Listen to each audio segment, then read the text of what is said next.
नमस्कार दोस्तों। आपका फिर से एक बार स्वागत कर रहा हूं मैं अपने इस पॉडकास्ट में, जिसे हम द माइंड टॉक्स कहते हैं। दोस्तों, मैं आपको बता दूं, मई महीने के बाद जून आने वाला है और जून 5 को वर्ल्ड एनवायरनमेंट डे के रूप में सेलिब्रेट किया जाता है, ऑब्जर्व किया जाता है, आप जिस भी भाषा में उसको समझना चाहें।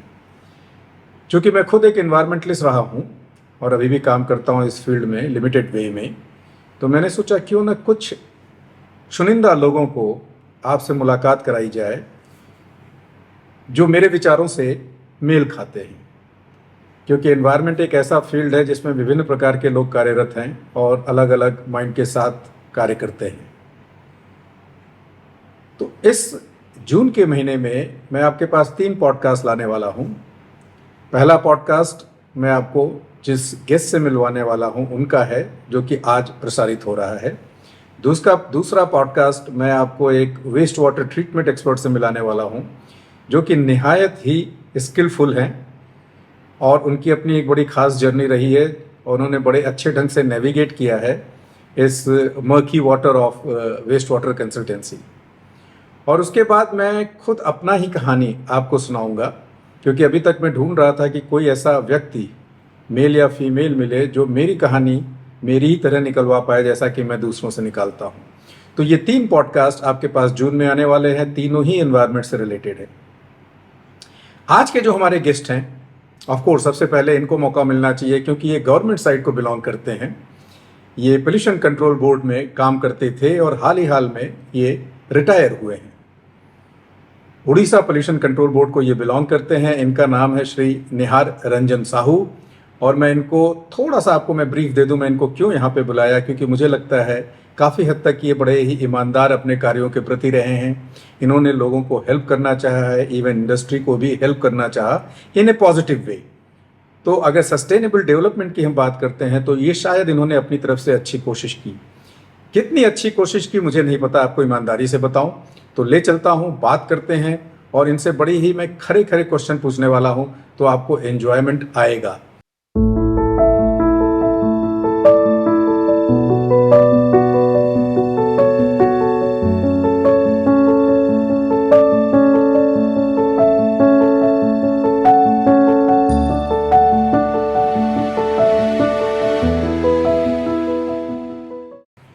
तो मैं आपसे मिलाता हूं मिस्टर निहार रंजन साहू को।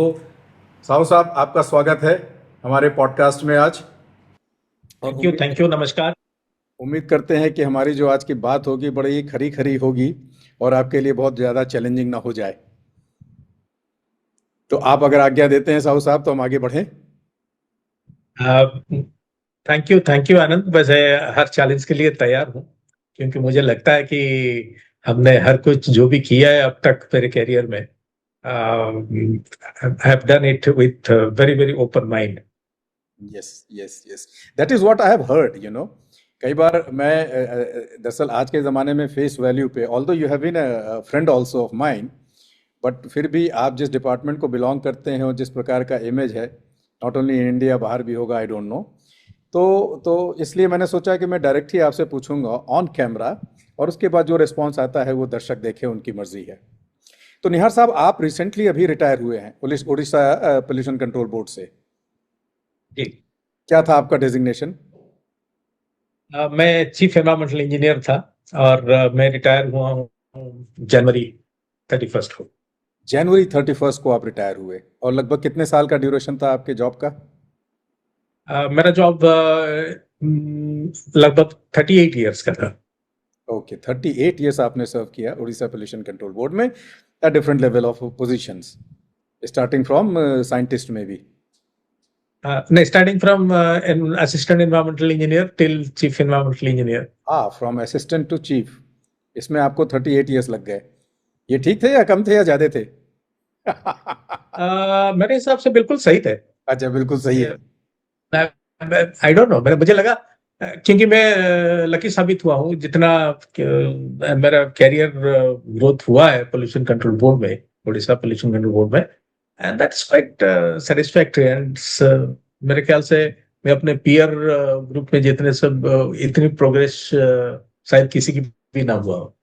ओके ओके, तो मेरा पहला क्वेश्चन है आपको निहार जी, बड़ा ही खरा खरा क्वेश्चन मैं आपसे पूछ रहा हूँ, क्या आपका व्यक्तित्व साफ सुथरा रहा है? बिल्कुल। 1 से 10 के स्केल में कितना आप देते हैं अपने आप को? अ, देखिए, पहली बात यह है कि अगर आप मेरे व्यक्तित्व के बात पूछ रहे हैं, तो मैं अपने आप को 1 से 10 स्केल में 10 ही दूंगा।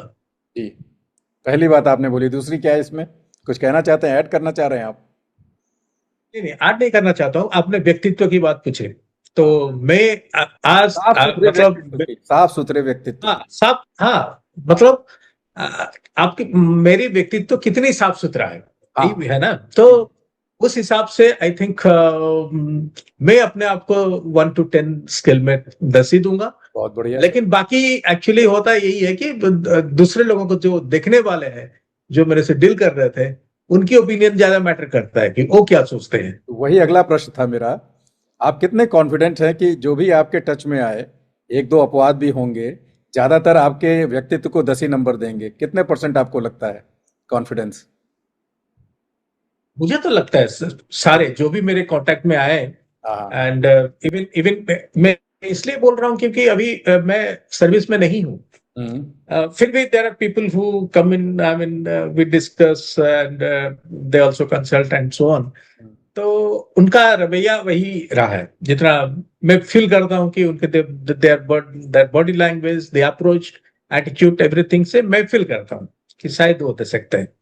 थैंक यू वेरी मच, इतने बेबाकी से, क्योंकि मेरा खुद का भी एक्सपीरियंस रहा है कि आपने हमेशा एश्योर किया था। जब मैं उड़ीसा पोल्यूशन कंट्रोल बोर्ड आता था, कोई हेल्प वेल्प नहीं किया कभी, तो मैं इसलिए मैं कह सकता हूँ कि आपने जो बोला वो सही है। हाँ, क्योंकि जब एक दोस्त को आप आउट ऑफ वे हेल्प नहीं कर सकते, तो ऑफ कोर्स आपने अपना व्यक्तित्व को साफ सुथरा रखने का जो पहलू है उसको नज़रअंदाज नहीं किया होगा। साहु साहब, that was first question to lighten up the whole माहौल। आज जब आप रिटायर होते हैं तो आप लौट के देखते हैं उड़ीसा पोल्यूशन कंट्रोल बोर्ड में आपका क्या कंट्रीब्यूशन रहा? वेल देखिए, पहली बात यह है कि I joined rather pollution control board at its formative stage, क्योंकि उड़ीसा पोल्यूशन कंट्रोल बोर्ड 1984 में एस्टेब्लिश हुआ था। It started functioning a year after, और मैंने पोल्यूशन कंट्रोल बोर्ड ज्वाइन किया 1988 में। हम्म। So आप ये कह सकते हो कि जब you might have seen the building which stands tall at 5 story. When I joined, we joined at the ground floor. हम्म। तो हमारे आंखों के सामने बिल्डिंग बनी, हमारे आंखों के सामने डिफरेंट स्ट्रक्चर बनी। स्ट्रक्चर मतलब हमारे सिस्टम जो भी डेवलप हुआ उस समय, उसमें हमारा काफी कंट्रीब्यूशन है हम्म। कि हमने इसको कैसे करके यू कैन से दैट जो स्कल्पचर जो है ना, उसको हमने खड़ा किया। तो उसमें से ये नहीं कह सकता कि मैं अकेला ही किया हूं, there are people who are all doing it, but in my own way I think I have contributed substantially in that regard. ठीक है, मेरा क्वेश्चन शायद अगर गलत चला जाएगा क्योंकि आपका आंसर वो नहीं आया, तो मैं नहीं चाहता कि वो मैसेज जाए दर्शकों को। मैं ये जानना चाहता था 38 ईयर्स में from pollution control point of view आपका क्या कंट्रीब्यूशन रहा in terms of policy making, decision making, और इनफैक्ट इनेबलिंग एनवायरनमेंट एक क्रिएट करने के लिए इंडस्ट्रीज को। इस टाइप के कुछ ऐसे डिसीजंस, पॉलिसी इन्फ्लुएंस करने वाले डिसीजन आपके साइड से इनिशिएट हुए थे? उन टाइप की चीज़ों के बारे में मैं जानना चाहता हूँ, आपके कंट्रीब्यूशन। जैसे मुझे याद है। I got it. जी जी, ये आई गॉट इट। एक्चुअली देखिए कि जब हमने, जैसे मैं 1988 या 90 की बात कर रहा हूँ, जब हम यंग थे एंड ज्वाइन किए, and we had a kind of a scientific temperament, scientific investigate करने की वो टेम्परामेंट बड़ी स्ट्रांग हुआ करता था। Not only me, I don't single out my self, the entire team that we had. I was lucky to have a good team, good scientists all around me, and we have done several things, because in 90s क्या करता था कि we inherited that was kind of a beginning of environmental regulations and वो change की जो दौर वहीं से शुरू हुआ.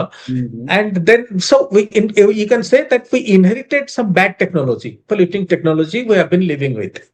So during that decade or 1.5 decade, 10-15 साल में हमारा सारा फोकस रहा कि how to transform these old technology, old polluting technology into a more environmentally sound technology. तो entire entire 90 decade. हाँ, करीब entire 90 you can say 90s. Okay. And because that was काफी in each sector.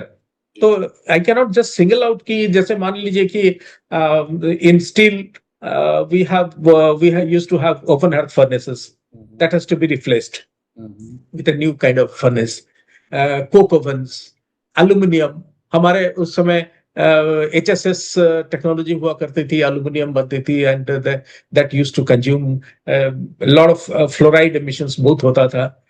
तो ये सब सारे जो core technology जो है, yes that was not the only problem, but ये कोर टेक्नोलॉजी को ट्रांसफॉर्म करने के लिए in steel, in thermal power, in aluminium, तो we actually worked really very very hard. उस समय हार्ड इसलिए क्योंकि we had to do lot many things. First of all कि हमें ढूंढना पड़ता था कि अच्छा टेक्नोलॉजी क्या है, वर्ल्ड में क्या चल रहा था. एंड उस समय इंटरनेट भी नहीं था. It's not easy to find out what things are happening and where. तो काफी रिसर्च करनी पड़ती थी हम लोगों को उस समय to find out. That is number one. Number two, transformation in technology of this scale usually very very capital intensive. So, कोई भी इंडस्ट्री, कोई भी सेक्टर को आप अगर ऐसे प्रपोजल दोगे तो it's not going to be accepted upfront, क्योंकि इसमें बहुत पैसा लगता है. समझते हैं. So that is the reason why we have to change policy, we have to set targets, timelines, follow them up, and they would come up with new problems कि ये हो रहा है, ये टेक्नोलॉजी में ये है, हमारे में लागू नहीं होगा, and all that. So we had to do a lot of research. So those are my contribution in the early years. तो ये हो गया पहला, दैट इज टेक्नोलॉजी ट्रांसफॉर्मेशन और other technology transfer and implementation in the industry. ठीक है. फिर 2000 जब आया, उस समय आपका कोई नया कंट्रीब्यूशन या टेक्नोलॉजी को लेके इसके बाद, हाँ नहीं, इसी को नहीं, क्योंकि actually industries are far more smarter. हुआ ये कि उस समय हमें समझाना पड़ता था, हमें रिसर्च करना पड़ता था and all that, but gradually what happened, the industrial sectors also matured over period of time. So they did all this research. Now later on क्या हुआ कि they came up with the technology. Now at least even today, I mean the industries, they go scout and get the best technology and everything. Now the focus is on the operational efficiency और operational management.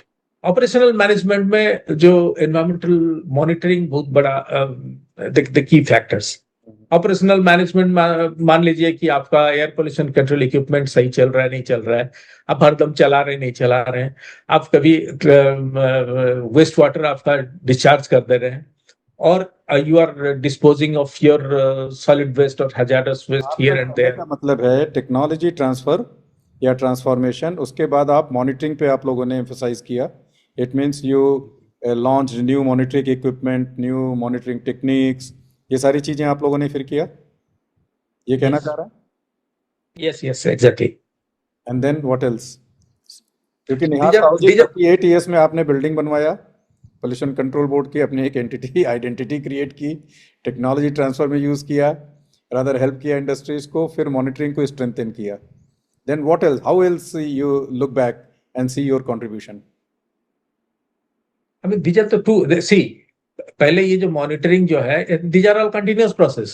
जब technology transformation हो रहा था, तब भी monitoring हो रहा था. हाँ, बट आपने उसको एडवांस कर दिया because of the change in technology. Changing technology, and it's a continuous process. It went on. Continuous, yes. कुछ और जो आप 2010 के बाद कुछ नया चीज आया हो? Then the third phase. When I'm saying in the phases, actually it is not that the first phase is over. The technology transformation is still going on, and the third phase is the focus was on area-specific environmental problems, addressing area-specific environmental problems.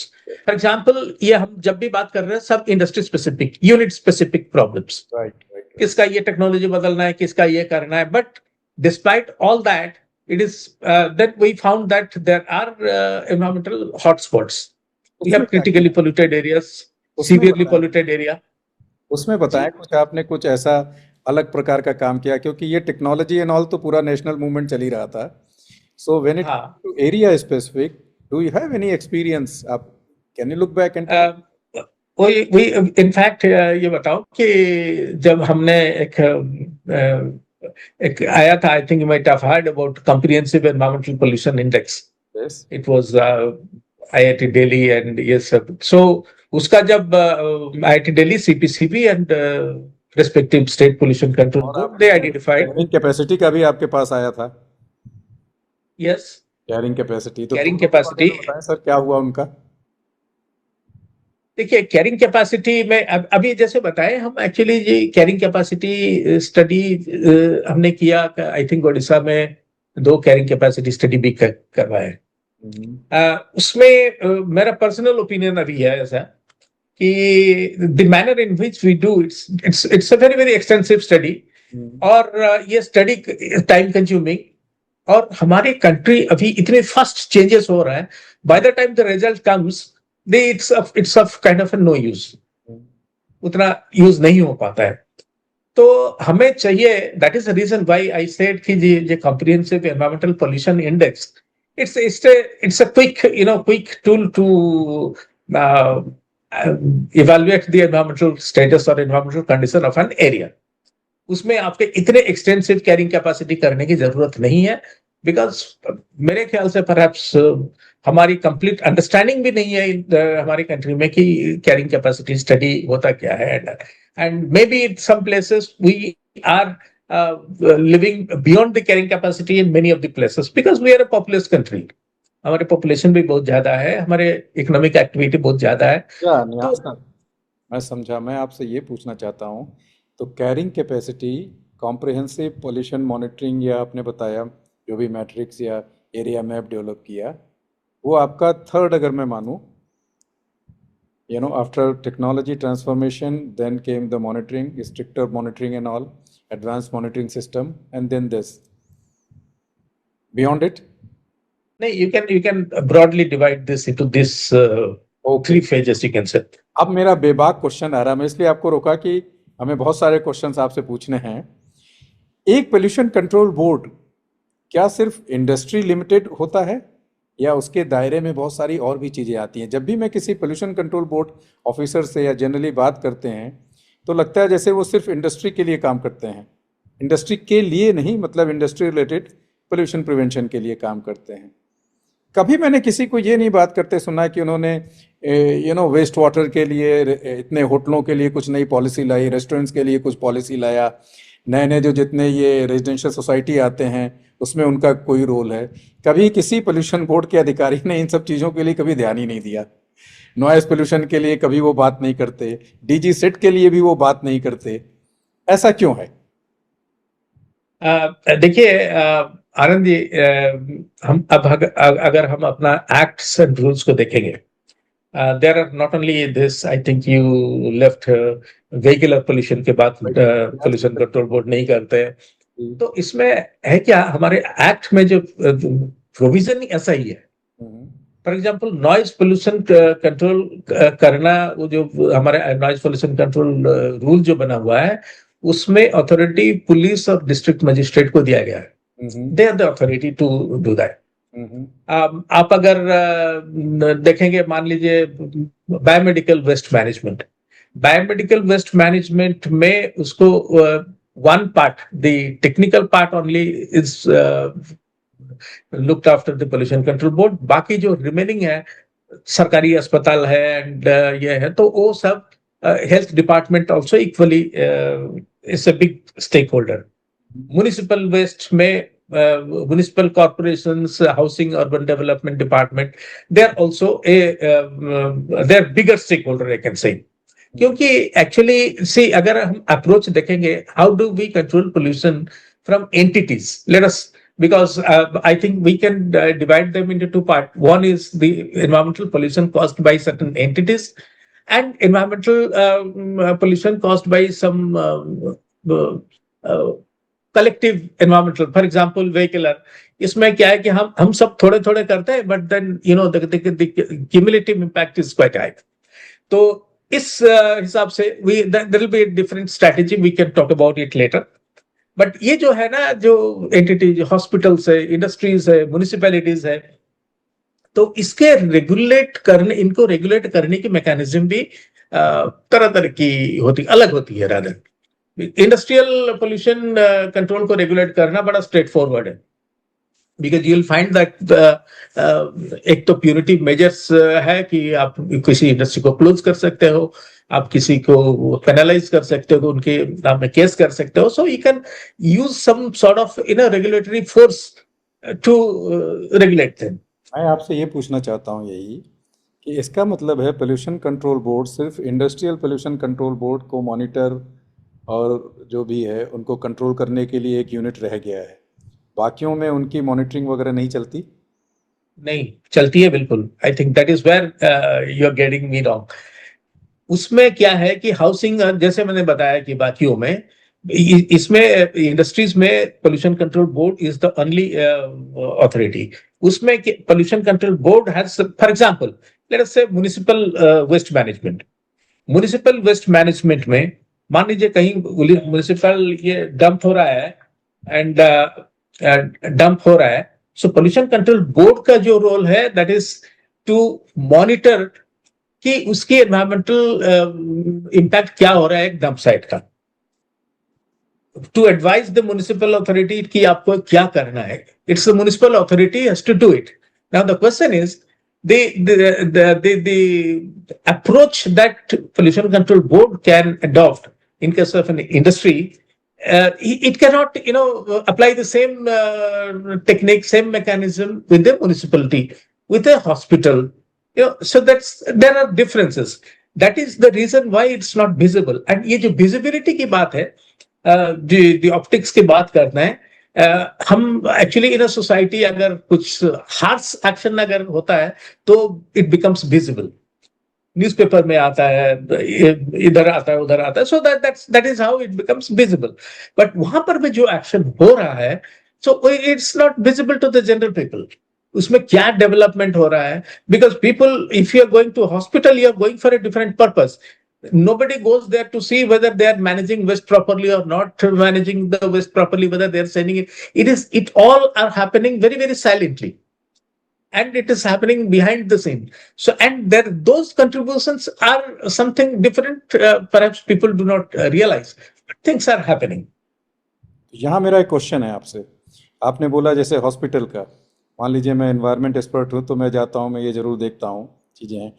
Pollution control board ने क्या किया ऐसा educate करने के लिए या लोगों को सेंसिटाइज करने के लिए कि from pollution point of view they have some basic rights, they can go and ask this question? मुझे तो नहीं लगता कि पोल्यूशन कंट्रोल बोर्ड ने कभी कोई ऐसा एफर्ट लिया हो. जैसे बहुत सारे डंप साइट्स हैं जहाँ पे वेस्ट जल रहे हैं, लोगों को समझ में नहीं आता, लोगों को लगता है म्यूनिसिपैलिटी है इसके पीछे. आजकल जो मैं देखता हूँ कि पोल्यूशन कंट्रोल बोर्ड सिर्फ एक मॉनिटरिंग एजेंसी बन के रह गई है for non industrial regulation point of view. I am saying उनमें कहीं भी उनका अपफ्रंट कोई रोल मुझे नहीं दिखता. अगर कोई अप्रोच करना चाहे, मान लीजिए जैसे मैं देखता हूँ छोटे शहरों में, बनारस को ले लीजिए, वहाँ पे म्यूनिसिपल कर्मचारी आते हैं, हालांकि वो गाने तो वो बजाते हैं आजकल, जो चलता है एक स्लोगन, बट वहाँ वो कूड़े इकट्ठे करेंगे, पॉलीथीन इकट्ठे करेंगे, वो जला देंगे. लोकल रेजिडेंट के पास कोई तरीका नहीं है कि वो किसके पास जाए. किसी ने उनको बताया नहीं कि पोल्यूशन कंट्रोल बोर्ड के पास जाओ. और वो अलग बात है कि उनके पास जाने के बाद भी कोई सुनवाई ना हो. बट ये एजुकेशन क्यों नहीं किया पोल्यूशन कंट्रोल बोर्ड ने? मैं ये आपसे पूछ रहा हूँ क्योंकि मुझे पता है स्टेट डिपार्टमेंट ऑफ एनवायरनमेंट भी एक चीज़ होती है. अगर उन्होंने नहीं किया तो आप लोग का कभी ऐसी बात नहीं उठी? बिल्कुल बात होती है एक्चुअली. इनफैक्ट अगर मुझे पर्सनली पूछोगे, I personally very strongly feel that लोगों को, people should get educated, about educated enough. That is number one.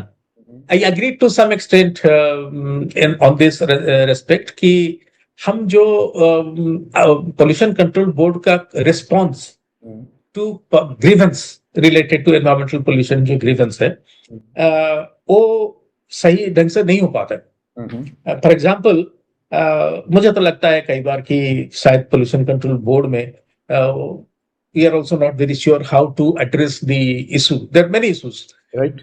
जैसे मान लीजिए कई सड़क में कूड़ा पड़ा हुआ है, तो लोगों को पता भी नहीं है ये हम म्युनिसिपैलिटी को बोले या पोल्यूशन कंट्रोल बोर्ड को बोले, या अगर हम पोल्यूशन कंट्रोल बोर्ड को बोलते हैं तो वो इस मैटर को, सपोज मान लीजिए वो जो कि वो म्युनिसिपैलिटी का रिस्पॉन्सिबिलिटी है, whether those things are being pointed out to the municipal corporation और म्युनिसिपल बॉडी, ये जो है इसमें उतनी क्लैरिटी है नहीं।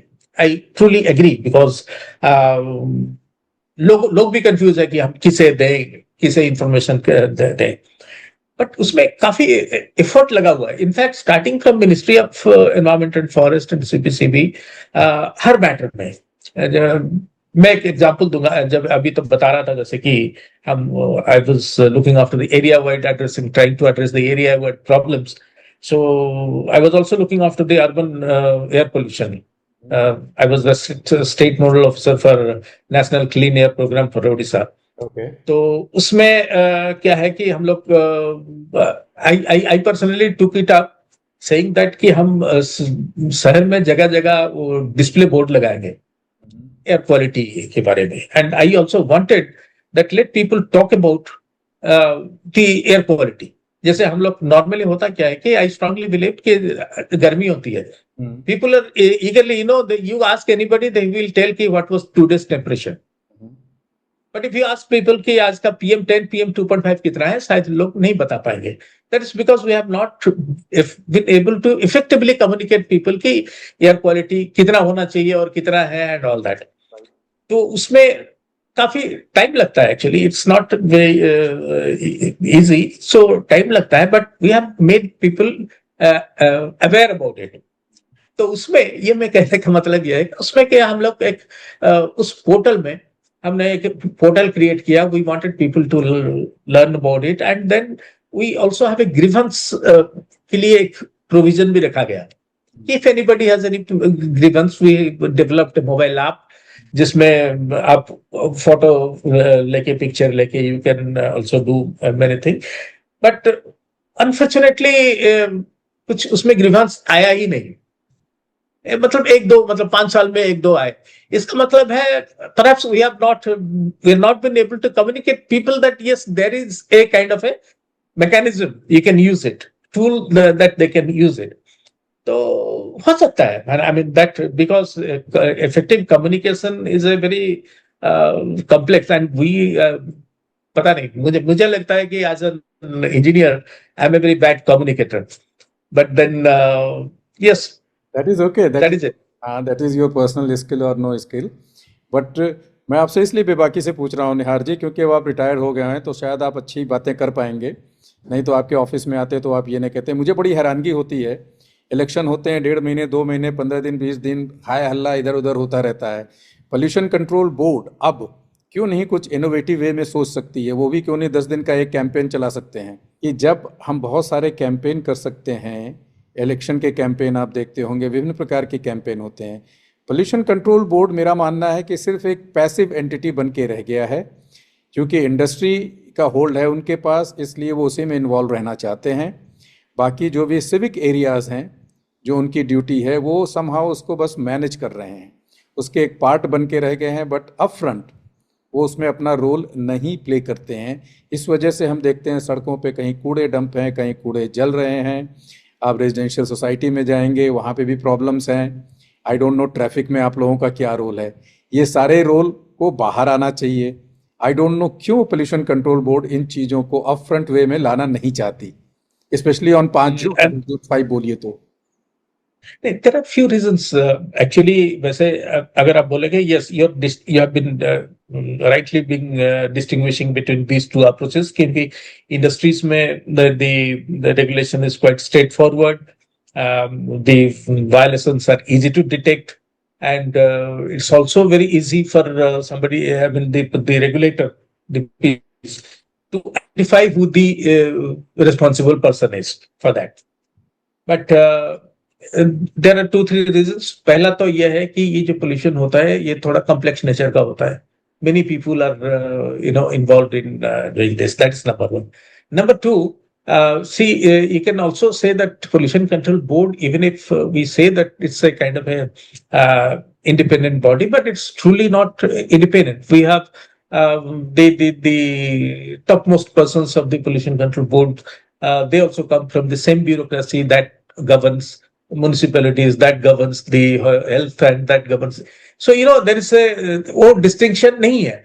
तो that is also one of the reason why it's not being possible for effective implementation of those rules.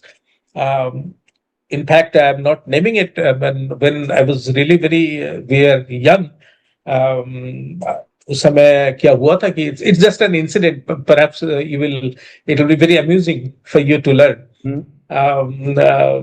There was I think chairman from a state. He came to Odisha from another state, came to Odisha, and we were just young fellows. So we were given the task कि उनको थोड़ा हम accompany करें. उड़ीसा घुमाए, उधर पूरी घुमाए, इधर घुमाए, all that. So we became very friendly. He was pretty senior. वो चेयरमैन थे, हम शायद उस समय असिस्टेंट इंजीनियर है, एनवायरमेंटल इंजीनियर ऐसे कुछ थे. तो ये जो सवाल आपने पूछा ना, ये सवाल हमने भी पूछा था उनको. हम बोले सर आप म्युनिसिपैलिटीज को कैसे रेगुलेट करते हैं. हम we are finding it extremely difficult कि हम म्युनिसिपल वेस्ट मैनेजमेंट रूल को इम्प्लीमेंट सही ढंग से नहीं कर पा रहे हैं. जो हमारे चैलेंजेस थे वो नहीं कर पा रहे हैं. तो आप आपके स्टेट में कैसे करते हैं. Then he looked at us, gave a smile. Then he said कि आपको शायद पता नहीं, मेरे पहले जो थे member secretary, I think he was a member secretary or chairman. तो he initiated some actions कि म्युनिसिपैलिटी को ये करना चाहिए, वो करना चाहिए, उनको नोटिस वोटिस दिया और क्या क्या किया. And then next week he was posted as the commissioner of that municipality. यहाँ से लेके उनको उधर बैठा दिया. Now that is say it's and he said very amusingly, but these things are possible. तो होता क्या है कि थोड़ा उतना मतलब इंडिपेंडेंस नहीं है पोल्यूशन कंट्रोल बोर्ड का when dealing with subject matters like this. मैं यही आपसे जानना चाहता था और निकलवाना चाहता था. अभी हम लेते हैं ब्रेक निहार जी और लौटते हैं. तो अभी हमारे पास 3 और बेबाकी क्वेश्चन हैं. ठीक है, तो एक छोटा सा ब्रेक ले लेते हैं और उसके बाद थैंक यू. श्योर. निहार साहब, स्वागत है आपका फिर से एक बार. मेरा अगला प्रश्न है, अगेन बड़ा ही बेबाक प्रश्न है कि जब आप रिटायर हुए 38 ईयर्स एक्सपीरियंस के बाद, हर व्यक्ति कभी न कभी रिटायरमेंट के विद इन ए वीक और मंथ एटलीस्ट ये सोचता होगा यार मैंने कुछ कंट्रीब्यूट किया कि नहीं किया, मैं सेटिस्फाइड हूँ कि नहीं हूँ. अगेन फिर से मैं आपको 1 से 10 का स्केल दूंगा और जानना चाहूँगा 1 से 10 के स्केल पे बताइए आप पोल्यूशन कंट्रोल बोर्ड में जो करने गए थे और as a chief environmental engineer जो वहाँ से निकले आप, और चीफ एनवायरमेंटल इंजीनियर का जो आइडियल एक एक्सपेक्टेशन होता है, 1 से 10 में आप कहाँ तक अचीव कर पाए? मैं कहूँगा कि मैं अगर स्केल की बात कर रहा हूँ न्यूमेरिकली तो I will scale 7 out of 10. कई सारे चीज मेरे दिमाग में थे जो मैं नहीं कर पाया and but I feel satisfied कि मैंने बहुत कुछ किया जो शायद I think when I compare myself to other my peers and everything. But yes, there are many things which I thought that I could have done better. I could have done something, कुछ unfinished चीजें रही, ऐसे तो हुआ है definitely. पर 7 number अगर आप दे रहे हैं तो फिर तो रियली बड़ा अच्छा दे रहे हैं कि अगर आप उतना कर पाए. और एक चीफ एनवायरमेंटल इंजीनियर से क्या उम्मीद की जाती है, संक्षिप्त में बताइएगा कि उनका क्या ये एडमिनिस्ट्रेटिव रोल है या टेक्निकल रोल है? टेक्निकल रोल है. तो टेक्निकल में क्या होता है? टेक्निकल. ओके, टेक्निकल में उनको advisory to industry. Actually technical में मतलब प्योर इंजीनियरिंग या साइंस ऐसा नहीं है, बट देन जैसे पॉलिसी मेकिंग है, you have to prepare strategy for implementing policies, you have to and the policies को इंटर भी करना है. मान लीजिए आपने कुछ एक फॉर एग्जांपल मैं एग्जांपल दूंगा कि latest I was looking after the clean air programme. So Orissa में हमारे 7 सिटीज जहाँ पे हम लोग various different air pollution control programmes implement कर रहे थे। It could be the programs can be paving of roads, programs can be like plantations, program like providing basic infrastructure to the municipalities, training the municipalities, creating awareness among people। तो इसके सारे multiple component होते हैं। जैसे हम मैंने बताया कि एरिया स्पेसिफिक प्रॉब्लम, हम अगर एक सिटी की एयर क्वालिटी इंप्रूव करना चाहते हैं then we have to actually do a lot of thing. अच्छा, ये हम लोग जो करना चाहते हैं, ये करने की जो बेसिस है, जो फाउंडेशन है, that lies in the technical और the sound knowledge of air quality. How, what are the factors that influence the air quality of a city? Each city is different, so we have to be in touch with the scientific findings, scientific research, and the like. And on the other hand, we need to devise or design things like this कि लोगों को कैसे aware करना चाहिए, क्या होना चाहिए। हम so there are many experiments also are being done. आपके क्लीन एयर प्रोग्राम को कहीं ना कहीं डिरेल किया गया होगा, क्योंकि आपने म्यूनिसिपैलिटी को ट्रेन करना, जैसे कि आपने बताया जगह जगह आप सिटी में लगाना चाहते थे अवेयरनेस कैंपेन के लिए भी, कहीं ना कहीं डिरेलमेंट भी हुई होगी। Derailment would be a too harsh word, I must say that well, but there are definitely roadblocks तो ऑलमोस्ट काफी जगह रोड ब्लॉक्स मिले, बिकॉज जो जहां से ब्लॉक आती थी either they are not aware of what are the, क्योंकि जिसे मान लीजिए कि एयर क्वालिटी के पैरामीटर्स को हम जितने इंपॉर्टेंस देंगे, अगर सामने वाला जिनको हम हैंड होल्ड करना चाहते हैं और जिनको हम एक स्टेक होल्डर बनाना चाहते हैं, उनका अगर उस मामले में उतना नॉलेज नहीं है तो perhaps they will not give that importance. और ये होता रहता है। जैसे मान लीजिए फॉर वी एज एनवायरमेंटलिस्ट, हमें environmental aspects they carry off highest value, but there are people they are also fighting with poverty, they are fighting with sanitation, they are fighting with many other things। तो उनके लिए ना environmental attributes की value जो है वो उतना नहीं है जितना वो है। So you will keep meeting when you are going to implement programs like this, where you have to मतलब काफी सारे लोगों को साथ में लेके चलना पड़ेगा। You will find people of different category and different value system, उनके बिलीफ सिस्टम भी अलग है, तो उन सबको लेके चैलेंज वही भी है। देहार साहब, हमारे पॉडकास्ट में 2 ऐसे महान विभूति आए थे, उनसे पूछिएगा। उस पॉडकास्ट में लिखा हुआ है कि रातों रात कैसे एक संदेशा आया कि हमें कुछ बना के देना है कि एयर क्वालिटी का लिमिट क्या होना चाहिए। With in 1 night and 2 night everything was setup और बन के भेज दिया गया। अमेरिकन स्टैंडर्ड को डाउनलोड किया गया, वहाँ से निकाला गया और 2 नाइट में भारत का एयर क्वालिटी इंडेक्स तैयार हो गया, या क्या कहते हैं उसे, स्टैंडर्ड क्या होना चाहिए। तो रूल्स तो बन जाते हैं, रूल्स में कितने किसके जा रहे हैं।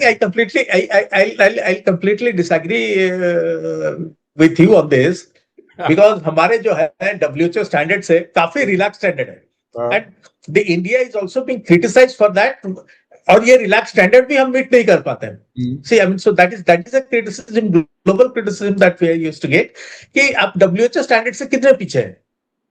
WHO का जो रीजन है, यार अब मैं आपको टेक्निकली आऊं, ये पॉइंट मैंने क्यों उठाया, बड़ा अच्छा कि आपने उठाया। क्वेश्चन ये नहीं है कि हम रिलैक्स हैं या हम स्ट्रिंजेंट हैं। क्वेश्चन ये होता है कि जब वो जो कमेटियां बनती हैं, जो ऊपर वाले 2-4 को इकट्ठा कर देते हैं, इसमें मैं GD अग्रवाल जी की भी बात कर रहा हूँ। उन्होंने खुद एक एनवायरमेंटलिस्ट को बताया जो हमारे पॉडकास्ट में आए कि कैसे उन्होंने इसको डेवलप किया था। GD अग्रवाल वो पहले थे ना जो एनवायरमेंट पे उन्होंने काम किया था मीटिंग में। क्वेश्चन ये होता है कि सिंसियरिटी ही क्यों नहीं है हमारे यहाँ। अगर कोई चीज़ इतनी इंपॉर्टेंट है तो हम उस समय ही क्यों नहीं लेकर के स्टेक होल्डर को चलते हैं। क्यों जाना चाहिए कि 2 ही दिन में ये बन करके गवर्नमेंट को चला जाना चाहिए। इसका मतलब है कि एनवायरनमेंट के पहलू में हमारे पास सिंसियरिटी है ही नहीं, पहले भी नहीं थी और अभी भी नहीं है। इसीलिए मैं आपसे जानना मुझे अच्छा लगा कि I'll disagree on this particularly, क्योंकि हम ब्लैंकेट टोटली डिसएग्री, ब्लैंकेट ऐसा नहीं कह सकते हैं। कोई भी सिस्टम में we live in a very diverse society, तो इसमें ये हो सकता है, definitely there are many people who are not sincere, but at least for a few non-sincere fellows, you will find at least one or two sincere fellows. So the system runs on that. The system runs, and क्योंकि कई सारे sincere है, well-meaning है, honest है, ये सब है, तो छोड़ें, ये बिल्कुल नहीं कह सकते। मैं समझ गया सर, And- आपको दुविधा में नहीं डालना चाहता, मैं अपनी बात वापस ले लेता हूं, क्योंकि आप एक रिटायर्ड ऑफिसर है वहां के, तो इसलिए मैं ले लेता हूं वापस, आपकी बात मानता हूं, ठीक है, लेकिन अगर हम इसमें बात करते रहे तो टाइम निकल जाएगा। True. और मैं आपके दूसरे पहलू पे नहीं आ पा रहा हूं। दूसरा पहलू ये है निहार जी, अगर आज आपको सिर्फ 2 बताने हो जो आपका बेस्ट कंट्रीब्यूशन रहा हो to improve environmental condition in Orissa और around Bhubaneswar, what would be those 2? Only 2, बहुत ही शॉर्ट में। Well, the first one I would say that जो अपना नेशनल क्लीन एयर प्रोग्राम जो 7 सिटी में चलाया, I think that was used to be very very close to my heart. Not only national clean air program, I also developed a concept for a state clean air program in a similar fashion, क्योंकि हमारे काफी छोटे शहर भी है उड़ीसा में जो कि जिनको वो अटेंशन चाहिए, and we also did not want that those cities should become one of those non-attainment city जो NCAP cities है। क्या बात है सर, तो ये बहुत बढ़िया। उसके लिए हमने किया पूरा, मतलब I took it almost to the logical end. It is now with the government to work on that. Budget allocation होना है, फिर top level में जो भी action लेना है वो लेना है. Before that before I could finish it, I had to retire. So that was one of. इसका मतलब है कुछ ज्यादा इम्प्लीमेंट नहीं होगा सर, उन्होंने इतना आपको टाइम खिंचवाया कि आप रिटायर हो जाओ, इवेंचुअली उनके पास जाकर के बजट और उसमें होगा नहीं होगा बात अलग है, बट मैं उस हद तक सेटिस्फाइड हूँ कि I took it up to the maximum possible level. तो आपने 1 साल पहले अगर नहीं होगा इम्प्लीमेंट, नहीं होगा तो दुख तो होगा। तो रिटायरमेंट के 1 साल पहले ही क्यों नहीं कर लिया था कंप्लीट और सबमिट कर देते, फिर आप बताते। हर चीज का एक मतलब करने में तो टाइम लगता है, ऐसा तो नहीं है कि दूसरा एक्चुअली कई सारे, एक तो है टेक्नोलॉजिकल ट्रांसफॉर्मेशन का। we had to convince the sponge iron plants to install ESPs, जो कि उस समय एक्चुअली काफी there were a lot many sponge iron plants are polluting. तो we for the first time ESP महंगे भी होते हैं काफी। नहीं, पहले तो टेक्नोलॉजिकली इनफिजिबल सोल्यूशन बताया गया, then I had to do many experiments. In fact, it's not me alone, we had a team and everybody worked, and so we had to do work really hard and prove that yes, it can be done and it can be done in this way. So जिसमें particularly, so that was something I think it has helped. Now it's a default kind of a thing हो गया है। तो इस पे मैं ताली बजाता हूँ सर, क्योंकि स्पॉन्ज को मैं भी जानता हूँ, काम किया हूँ, तो अगर आप ये कर पाए तो it's a very good achievement. क्योंकि उससे पहले Orissa was the front runner and we had done everything to convince them, to prove them कि ये ESP लग सकता है, वेस्ट हीट रिकवर हो सकता है, and you can use now it has become so standard, but we made the first contribution in establishing that. अगला question sir, pollution control board में विजिलेंस होता है, विजिलेंस डिपार्टमेंट? बोर्ड का एक department तो नहीं होता है, एक विजिलेंस ऑफिसर है, but it comes under the vigilance department of the state government का जो ओवरऑल विजिलेंस डिपार्टमेंट है। आपको कुछ आइडिया है आपके टेन्योर में कितने विजिलेंस के केसेस आए होंगे? करीब 7-8 तो आए होंगे। 38 साल में सिर्फ 7-8? तो मतलब वो बहुत ही वीक रहा विजिलेंस, या सब लोग बहुत ईमानदार थे? That's a very difficult question actually. तो आज डिफिकल्ट के लिए ही बुलाया गया है आज आप क्योंकि बाकी जो विजिलेंस के स्कैनर में आए उसके सिवा बाकी सब ऑनेस्ट है, बाकी सब ये साफ सुथरे। ये मेरे लिए बोलना मुश्किल है, बिकॉज मैं विजिलेंस डिपार्टमेंट नहीं हूँ। नंबर 1, आप कभी कोई चार्ज उठा, शक उठा? नहीं, कभी नहीं। तो विजिलेंस वाले आपके दोस्त हैं इसका मतलब? नहीं, ऐसा नहीं है, विजिलेंस वाले किसी के दोस्त नहीं होते। ये बीच बीच में मैं हंसता रहता हूँ ताकि जो है ना दर्शकों को भी अच्छा लगेगा। मुझे एक बात बताओ, आपके एरिया में जहां आप रहते हो उसका AQI क्या है? हमारे एरिया का एक्यूआई, इनफैक्ट भुवनेश्वर में हम जहाँ रहते हैं, that is I think worst AQI. कल वाला मैंने देखा था, it was something around close to 71 ऐसे कुछ था। भुवनेश्वर का या आपके? भुवनेश्वर में दो स्टेशन है। हम्म, सो भुवनेश्वर का अराउंड 70 या 71 ऐसे कुछ था कल। और PM आप AQI पीएम में? का तो याद नहीं है। दिल्ली मैं एक्चुअली एक्यूआई देख लेता हूँ, अगर 70 71 है तो then I fill up. In fact I have made it a habit of looking at the AQI almost every day. Okay okay. And in fact वो नहीं है, उस समय हम लोगों ने, जब मैं ये कर रहा था जॉब में, then we have developed a kind of a daily reporting of AQI of many cities. तो वो रिपोर्ट हम करते रहता है, we give it to social media, जैसे बताया ना, we wanted that people should, more and more people should know about AQI. So ये हम वाइडली पब्लिश करते हैं, फिर भी I am not satisfied with the kind of awareness that we have in the society. Sir आप अभी भी बड़े ही वैल्यूबल एसेट हैं पोल्यूशन कंट्रोल बोर्ड के। अब आपको मौका मिले तो उनको बोलिए कि थोड़ा एजुकेशन दें, थोड़ा अपने आप को विजिबिलिटी बढ़ाएं।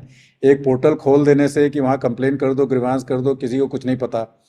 जब वो आएंगे ही नहीं upfront, because they are monitoring agency, उनके पास तो सबसे ज़्यादा पावर है। अगर कुछ करने का नहीं तो एटलीस्ट जनता तो उनके पास जा सकती है, जनता उनको पावर देगी। बट मुझे नहीं समझ में आता है इतने सालों से वो अपफ्रंट क्यों नहीं आ पाते। इसी बात पे मैं एक और बेबाक क्वेश्चन पूछता हूँ सर, आपकी कभी लड़ाई हुई मेंबर सेक्रेटरी या चेयरमैन से? नहीं, लड़ाई नहीं हुई। क्यों? आप बड़े बहस अच्छे जरूर आदमी हुई थे। है। आप बड़े अच्छे नहीं, आदमी थे। बहस जरूर, अच्छा नहीं, आई थिंक बहस जरूर हुई है, लेकिन लड़ाई नहीं हुई है। हम्म। तो बहस में आप अपनी बात जीत पाए या हार गए? पता है, नहीं, ऐसे कोई जरूरी नहीं है कि मैं हर बार ही जीतूं। कई बार ऐसा भी होता है, तरह तरह की सिनेरियो आती है।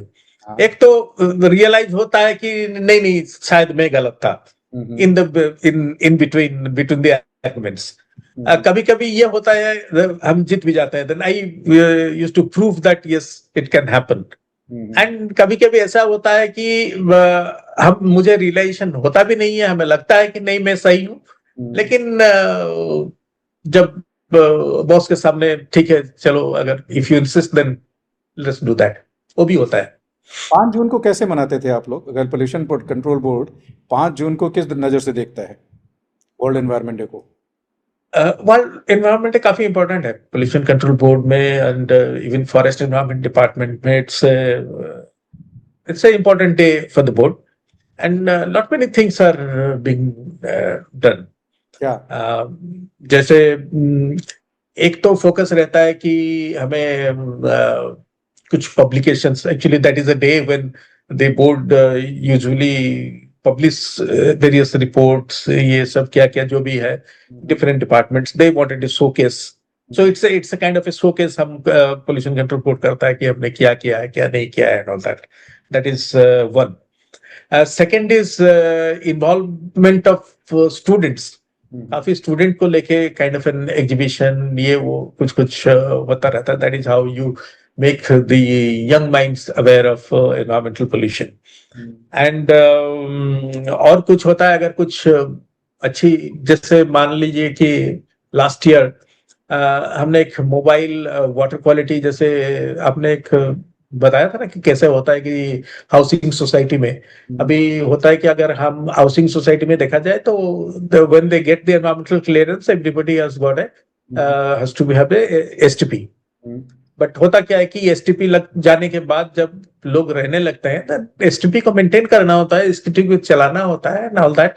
सो एक हाउसिंग सोसाइटी के कैपेसिटी में वो नहीं है। If you look at, there are practical problems, and उसको आप क्या करोगे? आप पानी काट दोगे, लोगों को भगा दोगे, that's not the kind of a thing. So हमने एक we decided to have some sort of a mobile monitoring van, कैसे जाके वो लोगों को समझाए, ऐसे कुछ। सो लास्ट ईयर 5 जून में 2025 5 जून में हमने एक मोबाइल वैन इनॉग्रेट किया था। सो समथिंग, अगर हम कुछ path breaking चीज करते हैं, तो that also we showcase.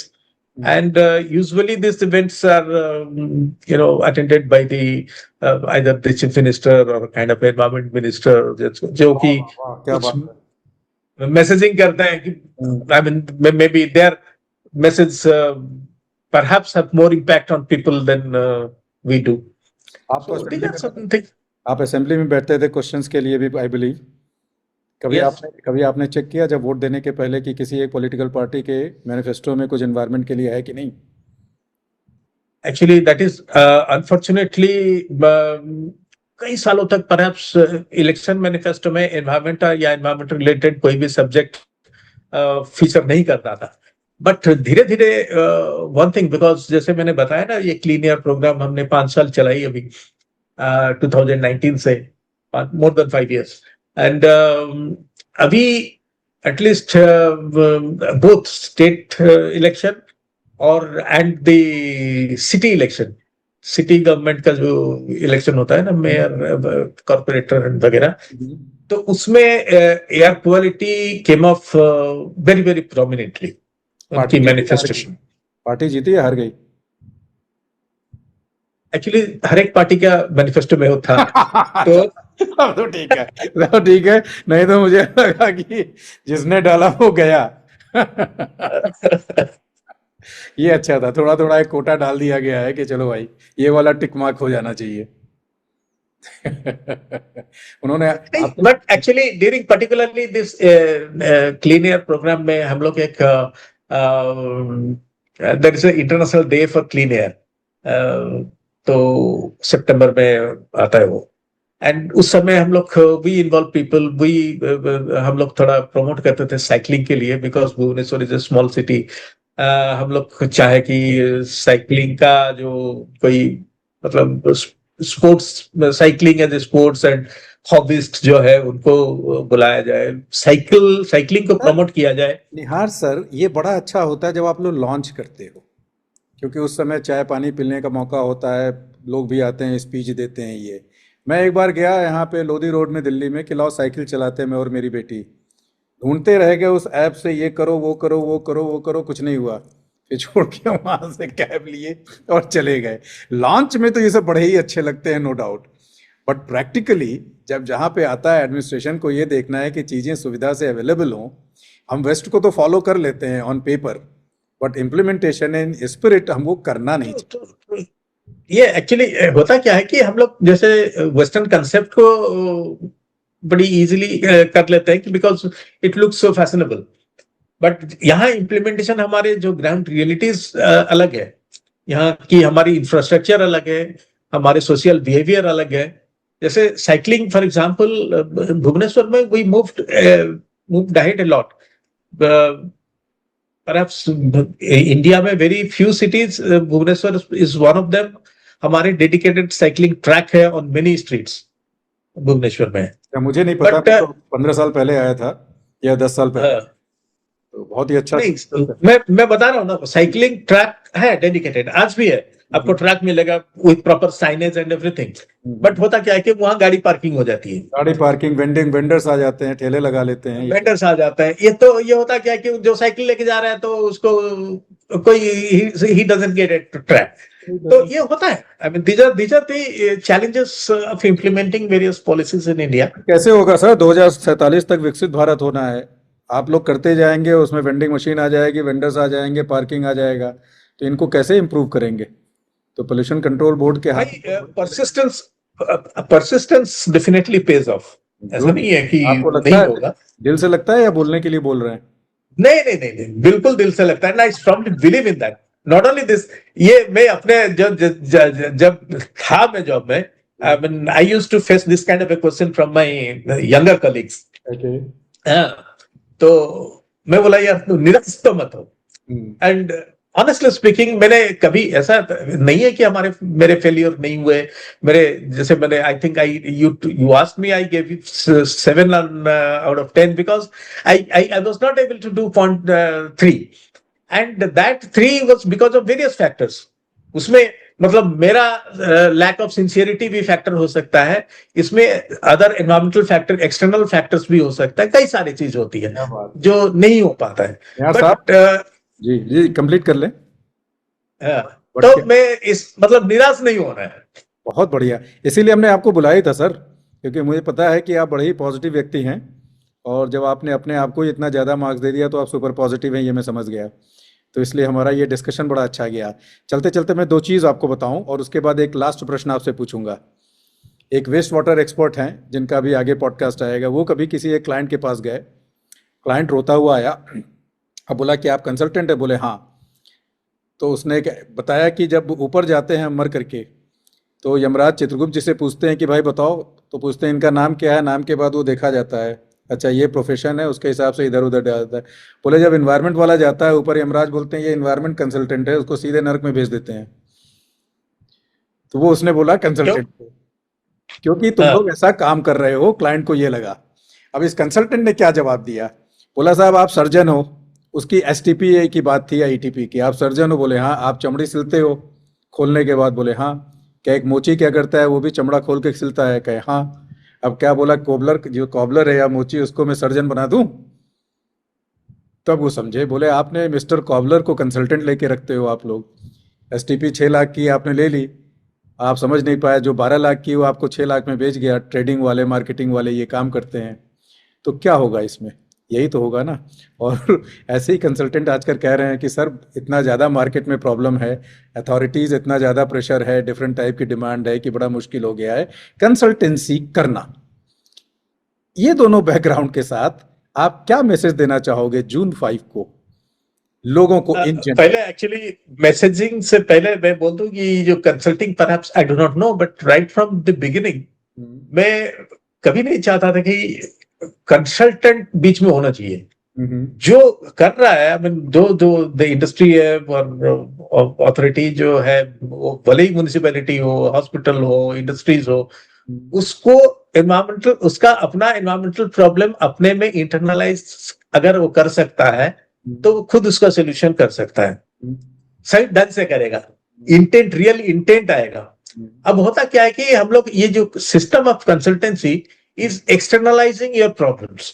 अब क्या क्या आपके पास एक प्रॉब्लम आया, आपके पास, you say that okay, you give it to the consultant, consultant will give you solution, I just pay him, so I don't own the problem. But शुरू तो उससे आप ही क्या लोगों होता ने है किया है ना, सर, कंसल्टेंट की शुरुआत तो आप ही लोग के थ्रू हुई है कि भाई ये लेंगे और मैं अपनी बात कर रहा हूँ, मैं अपनी बात कर रहा हूँ। अच्छा आप अपनी आई बात। Have never, in fact you know there are many people who have come and asked me कि सर ये करने के लिए I think we need to have a consultant, can you suggest? I suggest that you yourself do it. This practice I have adopted right from the beginning। मतलब पूरे के पूरे 48 साल में मैंने किसी को कोई भी कंसल्टेंट ये नहीं किया मैंने। तो sir so that is that is my belief. आपका पॉडकास्ट देख के कंसल्टेंट बड़े नाराज हो जाएंगे। हो सकता है, यस, बट क्लियरली कंसल्टेंट नाराज नहीं होंगे, कंसल्टेंट जानते हैं, क्योंकि वो लोग भी अप्रोच किए हैं, they must be knowing that I have never recommended them क्या टू बात, समबडी। That's so good. जानते ही हैं, इसमें नाराज होने की कोई बात नहीं है। कोई एक छोटा सा मैसेज आपका क्या होगा एनवायरनमेंट डे पे, इन जनरल या किसी पर्टिकुलर सेगमेंट ऑफ पीपल को आप देना चाहेंगे? सी पहले तो जैसे मैं ये बताना चाहूंगा इस वर्ल्ड एनवायरमेंट डे में दैट हम अभी तक जो कुछ कर रहे हैं अपने आप को सुधार ले। एंड नंबर टू, हम अपने अगर जो अवेयर हो गए हैं, then we also make other people aware, make them educated, make them understand the importance of environmental sustainability और हमें क्या डेंजर है। ये सब हम सबको I think we should make aware everyone. और अगर मैं अवेयर करने जाऊं सीधे पोल्यूशन कंट्रोल बोर्ड के ऑफिस में घुस के मेंबर सेक्रेटरी से भिड़ना चाहूं, तो क्या ऐसी धृष्टता कर सकता हूं? बिल्कुल बिल्कुल, सी एक्चुअली ऐसा नहीं है बिल्कुल। एक बात मैं बता दूं कि द पोल्यूशन कंट्रोल बोर्ड के जो भी ऑफिसर्स साइंटिस्ट है इंजीनियर है, it's not necessary that they also know every aspect of it. In fact हम आप अगर जाओगे सी विलेजेस में, you get to know a lot many things.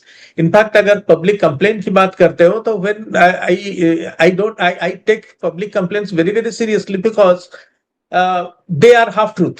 They give you a lot of indication. Most of the time, the complaint जो होता है, they give an overstatement. They inflate the issue.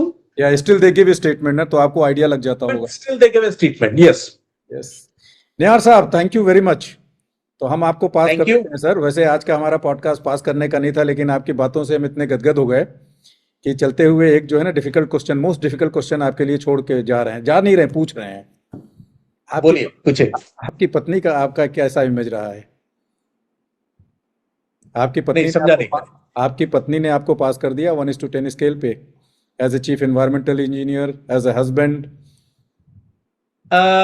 Well actually देखा जाए तो मेरी पत्नी में क्या करता हूँ ऑफिस में, कैसे करता हूँ, she doesn't get involved in it. She never asked. But so आप सी इज नॉट. टाइम दे पाते थे? हैं? टाइम दे पाते थे? मुश्किल तो होता था. I think now I am realizing कि हम टाइम नहीं दे पाते थे, क्योंकि हम अभी रिटायर है, so I am able to good.